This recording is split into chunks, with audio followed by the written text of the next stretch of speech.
Bom, no nosso bate-papo hoje sobre saúde, a gente vai falar das unhas. Gente, você sabe que as unhas, elas falam muito da nossa saúde, né? Esse é um detalhe importante que a gente precisa aprender, tá bom? Porque muitas vezes pode ser sinal de alguma coisa que precisa ser tratada. Mas a gente também tem dicas de como deixá-las mais fortes, mais bonitas. Parece simples, né? Mas pra gente saber o que é mito, o que é verdade no tratamento das unhas, eu converso agora com a dermatologista Renata Castilho. Seja bem-vinda, Renata. Obrigada, Cláudia. Convidar para sentar aqui. Aí a gente vai falar sobre as unhas.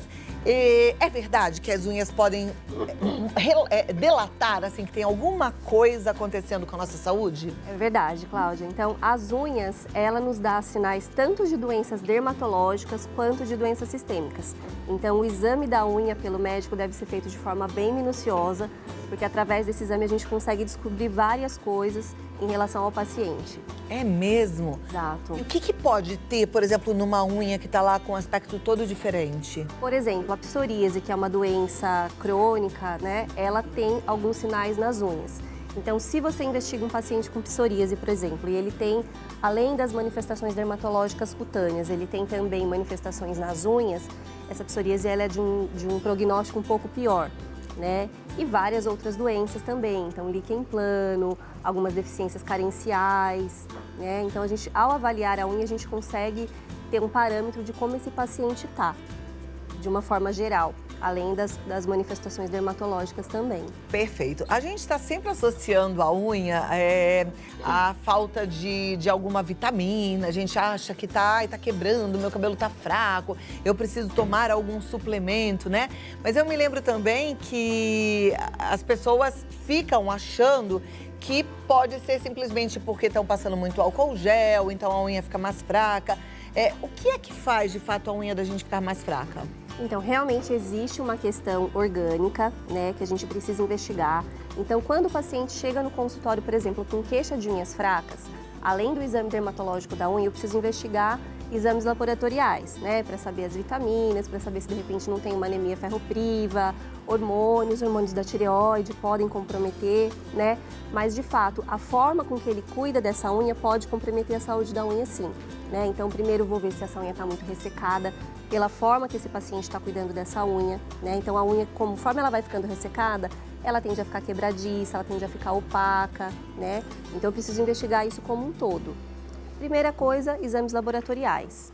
Tá joia. A unha é só o que a gente vê, doutora, ou ela tá escondida embaixo do nosso Então, na dedo? verdade, ela é tudo que a gente vê e tem a parte interna também, né, que começa aqui. Então, a cutícula, né, que a gente chama de eponíqueo, aí essa parte branquinha que é a lúnula, né, aí a matriz ungueal e essa parte externa, né? Então, tudo isso faz parte das nossas unhas. E elas têm várias funções, né? Então, é muito importante a gente cuidar das unhas, não só pela estética, mas para ajudar em algumas coisas do dia a dia também. Tá joia. A gente já tem algumas perguntas, a gente tem uma plaquinha aí de mitos e verdades, então daqui a 2 minutinhos a gente já vai passar para esse momento. Mas eu quero te dar a chance também. Se você ainda não mandou a sua pergunta, dá tempo de você mandar. Você vai enviar agora a sua dúvida no 119 50 45 18 40 pra gente aprender sobre unha, gente. E não é só essa questão dela tá forte ou tá fraca, mas as doencinhas de unha, às vezes uma micose que você não consegue tratar. O que é que tá te incomodando? Manda pra gente e já a gente vai ter a resposta. Tem perguntas também pelo nosso chat, mas a primeira já tá aqui, ó. Mito ou verdade sobre as unhas? Roer as unhas faz mal à saúde? Ah, faz, com certeza, né, Cláudia? Eu costumo brincar com os pacientes que a unha é uma casinha de micro-organismo, né? Então, você pensa você colocar isso diretamente na sua boca, né? Então, você está levando lá para dentro um monte de micro-organismos que não deveriam estar ali, né? Além de prejudicar a parte dos dentes também. Então, tem pacientes que perdem todo o esmalte dos dentes por esse hábito de roer a unha, que a gente chama de onicofagia, né? Muitas vezes ele denuncia ali um quadro de ansiedade, alguma questão desse tipo, que deve ser investigada pelo médico também. E tem solução para a pessoa parar de roer unha? Tem solução. Normalmente a gente trata em conjunto com alguns colegas médicos, se for um quadro de ansiedade bem importante, né? Para tomar algum tipo de ansiolítico, alguma coisa nesse sentido. Existem medicações que deixam a unha amarga, né? Ah, isso faz mal ou não? Não, o Não. medicamento não faz mal. Ele até contribui, são substâncias seguras, né, para o paciente passar ali, porque ele vai acabar colocando na boca, mas pelo sabor amargo ele vai lembrar e vai tirar. E aí a unha acaba ficando mais amolecida, acaba fazendo machucados na região em torno da unha, então é bastante prejudicial. Tem que tratar. Vamos lá, próximo mito ou verdade?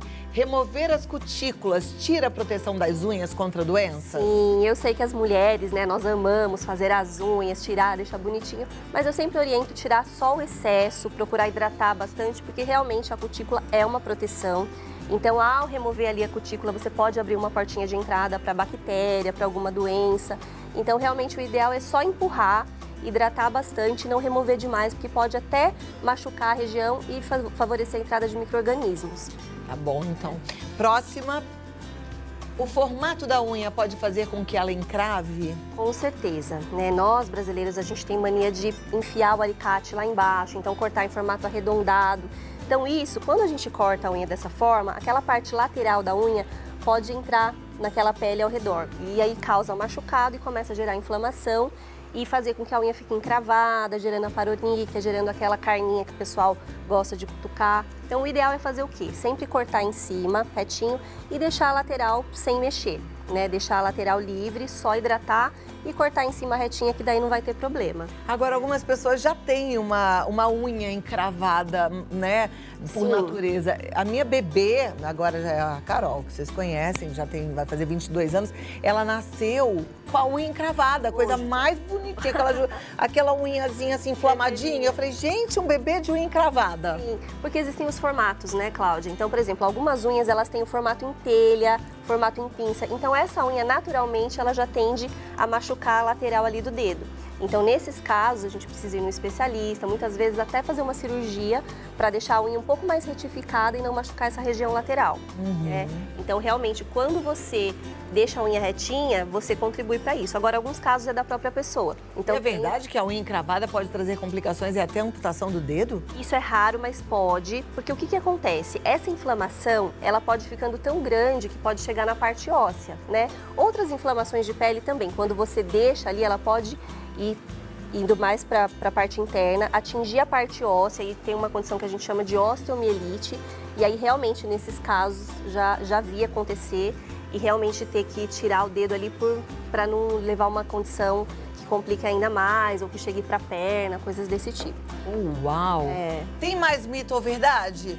Mais um, vai lá, deixa eu ver. As unhas precisam ficar sem esmalte para respirar? Isso é mito. Ai, que bom! Será que minha manicure tá ouvindo isso? Estamos liberadas para passar nosso Que esmalte bom! amado. Não preciso tirar de hoje para amanhã. Não, isso é mito. Na verdade, a unha ela é uma matéria inorgânica, né? Ela é feita por queratina, então o que você passa externamente não vai interferir. Então ela não precisa desse oxigênio externo para que ela seja nutrida. A nutrição é feita de dentro para fora, pela circulação. Então podemos passar o nosso esmaltezinho lá sossegadas e tranquilas. Que alívio, gente, porque ela sempre fala assim, tem que tirar na noite anterior, mas eu nunca lembro. O que acontece muitas vezes é que a nossa unha vai ficando ressecada demais. Então, se isso acontecer, algumas manicures falam, tira um dia anterior para passar o hidratante e tudo mais. Mas se você tem o hábito de hidratar diariamente, não precisa retirar um dia antes ou alguns dias antes, porque ela já vai estar hidratada. É o seguinte, criança de 10 anos pode pintar as unhas? Preciso comprar esmalte específico? Pode, com certeza, não tem problema nenhum a criança usar esmalte, desde que ela não tenha alergia, né? Mesmo se essa criança tiver alguma alergia, hoje em dia tem uma opção enorme de esmaltes alergênicos, então aí a mãe tem que fazer uma busca por esses esmaltes, mas não tem problema, o esmalte ele não é prejudicial, não. É claro que assim, tenta comprar de uma marca que não tem um cheiro muito forte, observa se essa criança não vai colocar na boca, né, sob supervisão ali da mãe, mas tudo bem. Ah, e elas adoram pintar a unha, né? Ah, uma gracinha, né? Próxima pergunta, vai lá. Roda pra mim, produção. Próxima, obrigada. Esmaltes escuros causam o amarelamento das unhas? Sempre uso para esconder as manchas da unha. Não, o que pode acontecer se essa unha estiver muito desidratada, né? E aí ao passar o esmalte, ele acaba, quando você tira, ele dá esse aspecto amarelado, né? Aí o que eu indico? Então fala para a manicure passar uma base antes e aí passa o seu esmalte vermelho, rosa, a cor que você preferir. Mas, geralmente, se a unha estiver saudável, se estiver tudo bem, ele por si só não causa o amarelamento, não. Amarelamento tem que ser investigado, viu, Cláudia? Era isso que eu ia te perguntar. Geralmente tem até uma síndrome que chama síndrome de unhas amarelas, que pode denunciar algumas doenças cardíacas ou doenças renais, inclusive. Então, se for um amarelamento crônico mesmo, viu que tirou ali o esmalte vermelho, depois de um tempo continua com a unha amarela, é bom pesquisar, é bom procurar um médico para a gente fazer essa investigação e ver se realmente não tem outras causas aí, tá? Então, unha amarela, atenção. Unhas amarelas, pode ser um sinal. pessoal, pode ser um sinal de doenças orgânicas, né? Então, doenças renais, algumas alterações cardíacas também. E Então, aquelas unhas que tem uma manchinha branca? Quando eu era criança, todo mundo falava que era porque contava mentira ou apontava estrela para o céu. na minha cidade falavam que você ia ganhar um presente quando saísse a pontinha branca. A sua cidade era mais generosa. A gente chama de leuconíquia, né? Quando é um pontinho, é uma leuconíquia pontual. Normalmente é por trauma local, né? Então, esses pontinhos brancos, eles não são nada demais, assim. Agora, se for, por exemplo, uma branquidão numa parte grande da unha, aí a gente tem que investigar também, porque pode ser relacionado a algum medicamento, né? Alguma doença relacionada ao sistema hepático, aí a gente tem que investigar. Mas esses pontinhos brancos, que são as leuconíquias, que a gente chama, normalmente é por algum trauma mesmo. Às vezes a pessoa tem o hábito de ficar batendo a unha na mesa, ou bateu ali com um alicate, mas não é relacionado a nada específico, não. Tá joia. Eu não sei se vai chegar alguma pergunta relacionada ao que eu vou perguntar agora, mas só vou pedir pra produção ficar antenada pra gente não repetir. Sim. Mas eu me lembrei que algumas manicures colocam um cravo dentro da base, falam que deixa a unha mais forte. Tem uma que chama casco de cavalo, se eu não me engano. Cavalo. Então, isso é mito ou é verdade? Então, é mito, porque assim, como eu te falei, a unha ela é uma matéria inorgânica, então ela não vai absorver nada. O que acontece? Existem algumas coisas que dão um endurecimento daquela parte que já cresceu ali, né? Então, por exemplo, algumas bases com formol, algumas coisas desse sentido, elas vão ajudar a endurecer aquela parte da unha que já está ali. Mas ela não vai mudar o crescimento dessa unha, ela não vai fazer com que essa unha cresça mais ou cresça mais dura, tá? Mas nesse sentido mesmo. Até tinha uma pergunta aqui que saiu, mas eu me lembro que era... não era essa, era sobre as vitaminas. Pode ser falta de vitamina, unha quebrada? Pode ser falta de alguma substância? Sim, a manchinha branca não, como eu te falei, geralmente é por um trauma mesmo. Mas se o paciente chega com unha fraca, pode sim. Então a gente investiga normalmente vitamina D, vitamina B12, os hormônios da tireoide. Anemia ferropriva também pode deixar a unha um pouquinho enfraquecida, né? A gente investiga tudo isso. E doenças sistêmicas. Então, unha fraca tem que ter uma investigação clínica completa, descartar todas essas doenças e aí, se não for nada disso, tem também a chamada síndrome das unhas frágeis, que pode ser idiopática. Aí é uma característica mesmo da unha da pessoa que também tem tratamento. Tá, joia. Tá? Agora aqui, qual a diferença nos cuidados com as unhas dos pés e das mãos? Existe? Existe sim, Cláudia. Então, assim, a mão ela tem um pouco mais de liberdade pra gente cuidar. A gente pode, né, lixar no formato amendoado, retinha, não tem tanta especificidade. As unhas dos pés, eu oriento sempre bem curtinha, cortar retinha, conforme eu te falei. Se a gente corta a unha muito arredondada, ela tende a encravar mais. As unhas dos pés, a gente utiliza sapato, então favorece proliferação de fungos, desenvolvimento de onicomicose. Então a gente tem que ter esse cuidado. Então unha bem curtinha, né? Não cortar arredondada, por conta dos sapatos, da umidade, de tudo isso. Então favorece o desenvolvimento de fungos. A das mãos já dá pra gente ter uma liberdade maior, assim. Falando nisso, micose, fungos, a gente só pega em lugares úmidos, como praia, sauna e piscina? Então, não. Conforme eu acabei de falar, o próprio sapato, né, por ser um ambiente que vai abafar ali a região, acaba deixando a região mais úmida e pode também. Então, sapato, meia... Então, mas a pessoa pode pegar uma micose dela mesma, assim, através do sapato dela mesmo? Pode sim. Porque aquele ambiente, né, úmido do sapato, porque a gente tem a nossa flora ali com alguns micro-organismos. Então, se a gente favorece esse ambiente para ele, o que o funguinho gosta? Ele gosta de quentinho e molhadinho. Então, o sapato, por exemplo, o pessoal que tem mania de usar meia e não trocar, não coloca o sapato para tomar um sol, né? Então esse ambiente vai ficando quente, vai ficando úmido e aí favorece a proliferação de fungos e desenvolve as onicomicoses. Porque coitadinho das manicures sempre levam a culpa, né? Sim. Pegou uma micose, culpa da manicure, culpa do salão, mas às vezes nem é. Não, muitas vezes são os cuidados mesmo que a gente não tem com os nossos sapatos ou com os cuidados de cortar a unha que a gente favorece a proliferação desses fungos. Tá joia. Quais são os alimentos que auxiliam no crescimento das unhas? Alimentos, assim, na verdade não existem alimentos específicos. A gente precisa estar com tudo em dia. Então, por exemplo, se a gente tem uma anemia ferropriva, a gente tem que comer alimentos que supram, né, que contribuam com essa anemia. Então, geralmente carne, né, principalmente a carne, alguns vegetais verdes escuros, né. Mas hoje em dia sabe-se que a biotina é o principal suplemento para a saúde das unhas e uma alimentação balanceada, né, Cláudia? Então não existe uma coisa específica, por exemplo, como alimento X que esse é diretamente relacionado para a unha, não. A alimentação quanto mais saudável, melhor para a unha e para o organismo como um todo, né? Perfeito. Bom, tem mais perguntas, mas eu vou parar aqui, doutora, que eu queria te dar um tempinho para você completar o assunto com alguma coisa que você ache importante passar para os nossos telespectadores em relação às nossas unhas. Com certeza. Então, assim, primeiro falar que cuidar das unhas não é apenas para as mulheres, né? Então a gente pensava antigamente que homem não podia fazer unha, não podia cortar unha, e hoje em dia a gente vê que os homens estão muito vaidosos, então tem que cuidar das unhas, tem que lixar as unhas, né?